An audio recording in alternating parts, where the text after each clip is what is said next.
U.S. President Donald Trump's special envoy Steve Witkoff has met President Vladimir Putin in Moscow for diplomatic talks on peace with Ukraine.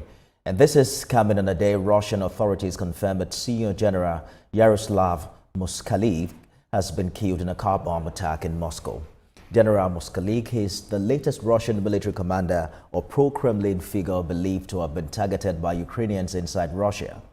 Russia's Foreign Minister Sergei Lavrov says Moscow is ready to reach a deal with the U.S. to end the Ukraine war, but some elements have to be fine-tuned. On the flip side, Ukraine's mayor of Kiev, Vitaly Klitschko, says his country may have to consider giving up territory as part of a peace deal with Russia, but he calls it a temporary and unfair solution. The mayor, who spoke after a deadly missile and drone attack on the Ukraine capital Kiev that killed 12 persons and injured over 80, said peace might require painful choices. U.S. President Donald Trump has been clamoring for Ukraine to make territorial concessions, including accepting Russia's control of Crimea. But President Zelensky has firmly rejected giving up any Ukrainian land.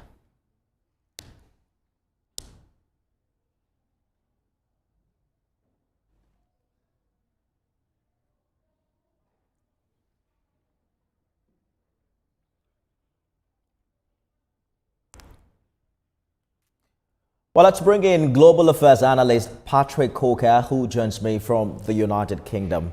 Mr. Coker, let's begin by exploring the diplomatic style of the U.S. President Steve Witkoff, who is a real estate billionaire with no formal diplomatic background, has now met the Russian president about 4 times since January, sidelining traditional channels like the State Department. Is this a deliberate effort by the U.S. president, or do you think it's a deliberate strategy by the U.S. president to bypass institutional agencies, or you think that this is just not adding up as a new strategy for the U.S.? Thank you very much.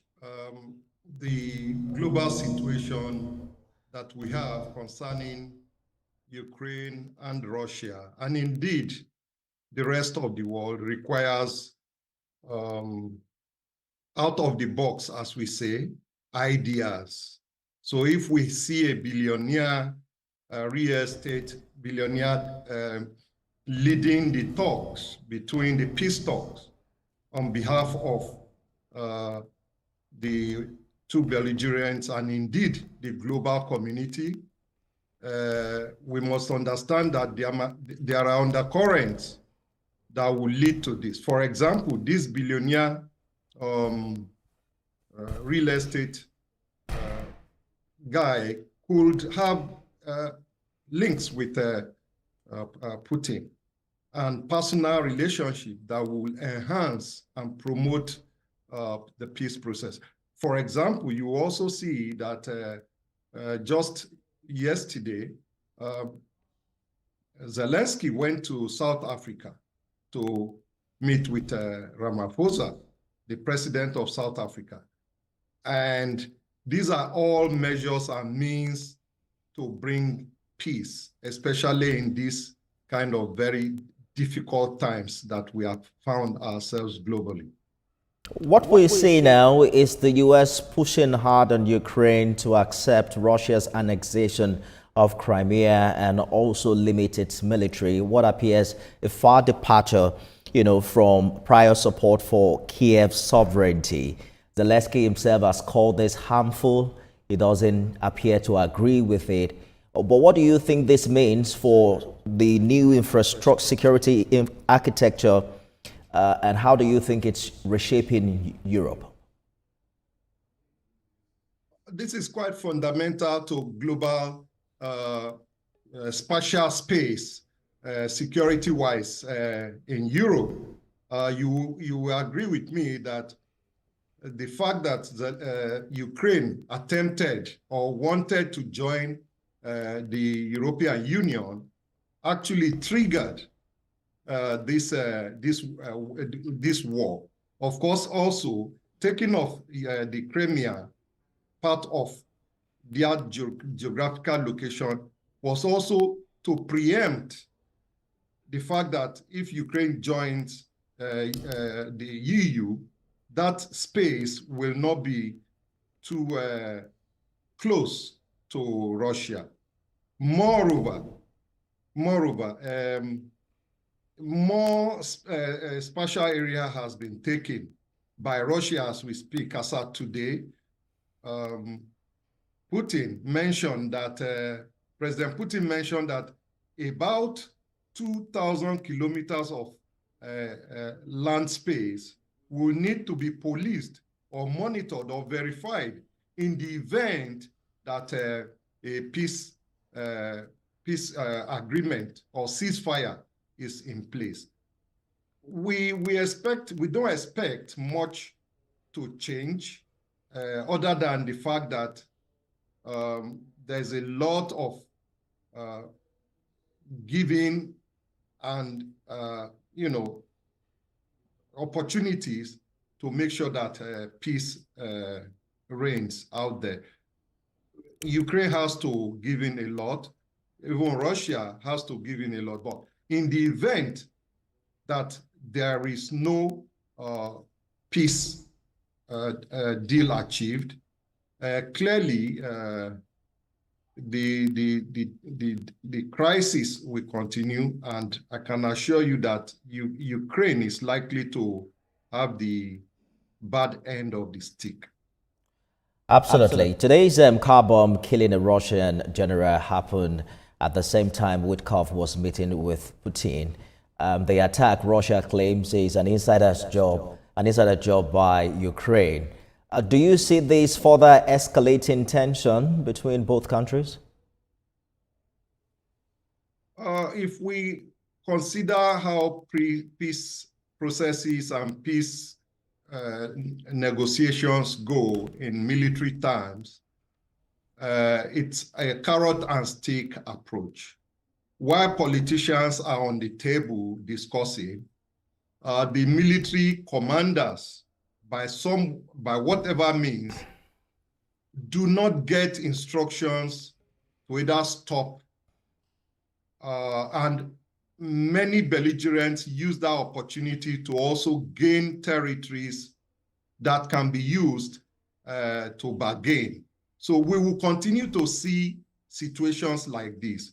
You will agree with me that in the last week, there has been a surge in attacks within Ukraine, including, I must say, during the festive season, where Kharkiv was bombarded. And likewise, Ukraine will also like to make an impact. So this is what we are seeing. But I do not believe it will escalate it beyond what it is now. It may slow down the discussions on the peace table, but the good thing, at least, is all parties have shown the interest that they want a ceasefire. And once we have a ceasefire, then the political negotiations will commence. And I believe that this is where we will now see a sign to an end to the 3-year war. Prior to the latest development, we've heard President Trump calling these deals, these talks close to a deal. But Europe fears that what's happening is a unilateral agreement between US and Russia, practically sidelining Kiev. What do you make of concerns that if this deal pulls through, it could further weaken NATO, embolden China and the rest of it? I think, if any discussion concerning this will actually subject one to really assess or evaluate the approach of the US president concerning global politics or international politics. But you also agree with me that his style of politicking is quite slightly unconventional. So, having said that, it is correct to say that, yes, the NATO has made its, contributed its support to Ukraine, and that's why they are a party to the conflict. In the event that there is an agreement today, it is unlikely that European countries will play a major role in helping to support the peace process. In this area, African countries and probably other parts of the world, that means South Americans, must be prepared to go and assist with enforcing whatever agreement that may come out of it. Having said that, this does not by any means weaken the position of NATO. NATO is NATO. NATO has 26 countries, and you will agree with me that the support of NATO, and indeed the US, has really allowed this war to extend for 3 years. You will imagine that Russia, with its kind of might, will not overrun Ukraine in probably 1 week, 1 month, or 1 year.